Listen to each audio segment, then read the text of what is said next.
Hello and welcome back to Educator.com and AP Psychology. Today we're going to be looking at cognition and memory. In the cognition unit, you'll notice that it is 8 to 10% of the AP Psych test. So 8 to 10 multiple choice questions are going to be on this area of cognition. And this is going to include memory, language, thinking, problem solving, and creativity. And so what we're going to be looking at in this first lesson is memory, how memory works, how memory fails, and how we can improve memory. You will learn how humans convert sensory input into kinds of information. We will examine how humans learn, remember, and retrieve that information. We're also going to be taking a look at problem solving, language, and creativity. In terms of the objectives, we're going to compare and contrast effortful versus automatic processing, deep and shallow processing, and focused versus divided attention. Now, the attention idea is something that is kind of built in throughout the entire course, and so we are probably not going to be looking at that in this particular context exactly, but it is an issue that we have been dealing with.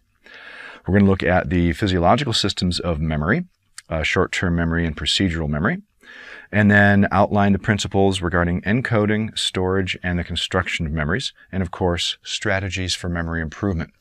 One of the things that I love about psychology is that the things that we learn in psych have absolute applicability outside of psych.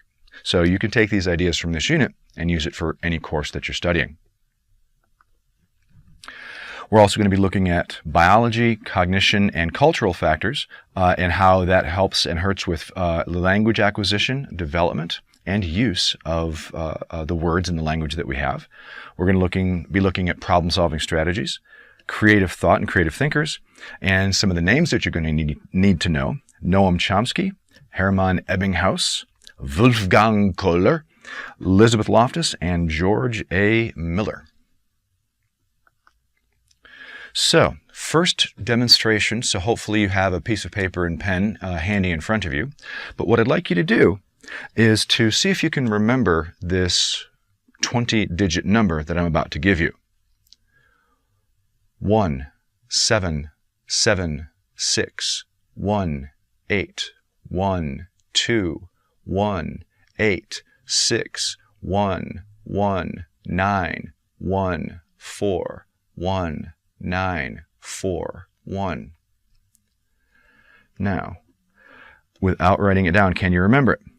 Can recall that 20-digit number? Well, hopefully you can. But the thing is that let me write it out for you to see if you can remember it.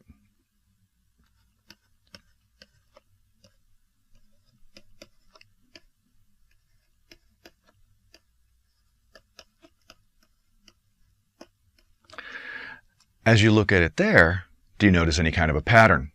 And hopefully you do notice the pattern, and you notice that I took those 20 digits, which seems kind of overwhelming, and I broke it down into five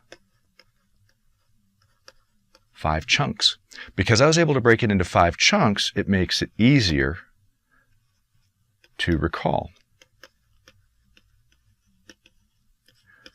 And that's the thing about memory, is if you have a system, you're going to be able to remember in a more effective way.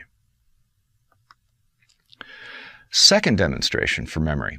What I'd like you to do right now is to, as soon as I give you the instruction, pause the video and write down in any order as many of the presidents as you can from the United States. U.S. presidents, how many can you recall? Now pause the video. Now that you are back from the video, back to the video, there are some patterns that I've discovered with this demo throughout the year. Now, what tends to happen is that people tend to remember Washington and Adams. A lot of people will remember Lincoln. A lot of people will remember Roosevelt, Teddy Roosevelt. A lot of people remember Roosevelt, FDR. A lot of people remember Kennedy, Reagan. They won't remember Carter or Ford, but they will then remember Clinton, Bush, and Obama.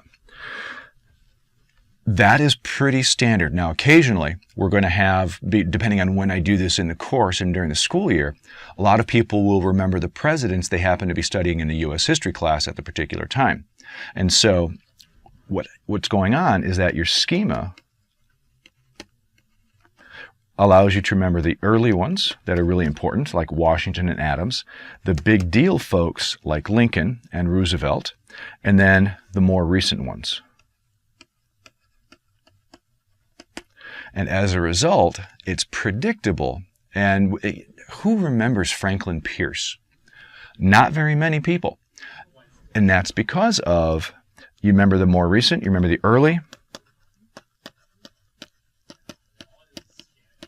and the ones who you see as important. Perhaps you remember the ones who have been assassinated or maybe elected twice, like Grover Cleveland. Or maybe you remember Ulysses S. Grant because you studied the Civil War and you know he was a war hero that came back and became president. So there's a pattern to the memory.